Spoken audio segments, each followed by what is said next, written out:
6.5% সুদে green finance বা সবুজ অর্থায়ন পাওয়া গেলে দেশের তৈরি পোশাক কারখানার ছাদ থেকে প্রায় 1768 মেগাওয়াট সৌর বিদ্যুৎ উৎপাদন সম্ভব, যা দিয়ে পূরণ হতে পারে মোট বিদ্যুৎ চাহিদার প্রায় 14%। অথচ অর্থায়ন সংকট আর আমলাতান্ত্রিক জটিলতায় বর্তমানে মিলছে মাত্র 3%। বৃহস্পতিবার রাজধানীর ব্র্যাক সেন্টারে এমন তথ্য তুলে ধরে সিপিডির গবেষণা বলছে, প্রাথমিক মূল্যায়িত 70 থেকে 75% প্রকল্পই চুক্তি পর্যন্ত পৌঁছাতে পারছে না। সম্প্রতি ভাসমান এলএনজি টার্মিনালে প্রযুক্তিগত জটিলতায় তীব্র আকার ধারণ করেছে জ্বালানি সংকট।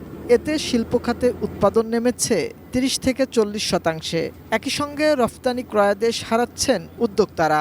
5.5 মিটার স্কয়ার। রাজধানীর ব্র্যাক সেন্টারে centre for policy dialogue CPD আয়োজিত আলোচনায় শিল্প খাত সংশ্লিষ্টরা জানান, গ্যাস সংকটে 10 থেকে 12 ঘন্টা পর্যন্ত লোডশেডিং সামলাতে নবায়নযোগ্য জ্বালানি হতে পারে সম্ভাব্য সমাধান।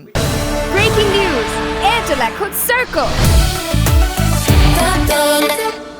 সিরিয়াসলি লুকিং টুয়ার্ডস এমপিপিএ, যেটা আমরা হয়তো অন্য জায়গায় করে সেখান থেকে আমরা হয়তো আমাদের এখানে গ্রিড কানেক্টেড করে নিয়ে আসতে পারবো। সিপিডির গবেষণা বলছে, দেশের তৈরি পোশাক কারখানার ছাদ থেকেই 14% বিদ্যুতের চাহিদা মেটানো সম্ভব, কিন্তু পরিকল্পিত বিনিয়োগে বাধা হয়ে দাঁড়াচ্ছে নীতিগত জটিলতা।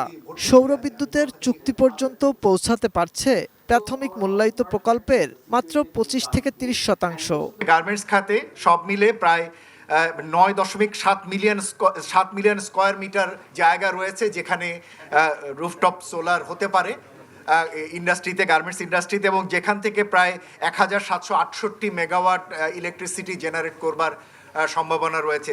বিশেষজ্ঞরা বলছেন, সরকারের সদিচ্ছার অভাব আর করকাঠামোর মারপ্যাচে সম্ভাবনাময় হওয়া সত্ত্বেও এগোতে পারছে না নবায়নযোগ্য জ্বালানি খাত। ওপেন অ্যাক্সেস ট্যারিফ অথবা আপনার হুইলিং চার্জ, যেটা আমরা বলি, এটা যদি 1 টাকার নিচে নামিয়ে নিয়ে আসে, তার সাথে যদি একটু ব্যাটারি ইনক্লুড করে যদি বলা হয় যে আপনি যে সাপ্লাইটা দিবেন গ্রিডে এবং সেইটার ভেরিয়েবিলিটি এত পার্সেন্টের বেশি হতে পারবে না বা র্যাপ এত পার্সেন্টের বেশি হতে পারবে, তাহলে কিন্তু এটা ইজিয়ার হয়। পল্লী বিদ্যুতায়ন বোর্ড বলছে, আগামী 1 বছরে 3000 মেগাওয়াট সৌর বিদ্যুৎ উৎপাদন করা সম্ভব। আমাদের সমস্ত অফিস বাংলাদেশে আমরা রুফটপ সোলার করে ফেলতেছি আগামী ডিসেম্বরের মধ্যে, এবং এটা হলে আমরা 8.5 মেগাওয়াট আমাদের বিদ্যুৎ উৎপাদন হবে। আর সবুজ জ্বালানি খাতে সফট লোন ও সিঙ্গেল ডিজিট ঋণ সুবিধা বাড়ানোর তাগিদ দেয়া হয় আলোচনায়। আমরা পাওয়ার সেক্টরে প্রায় 60,000 কোটি টাকা আপনার ভর্তুকি দিচ্ছি। মাহাদি সেকেন্দার, এটিএন নিউজ, ঢাকা।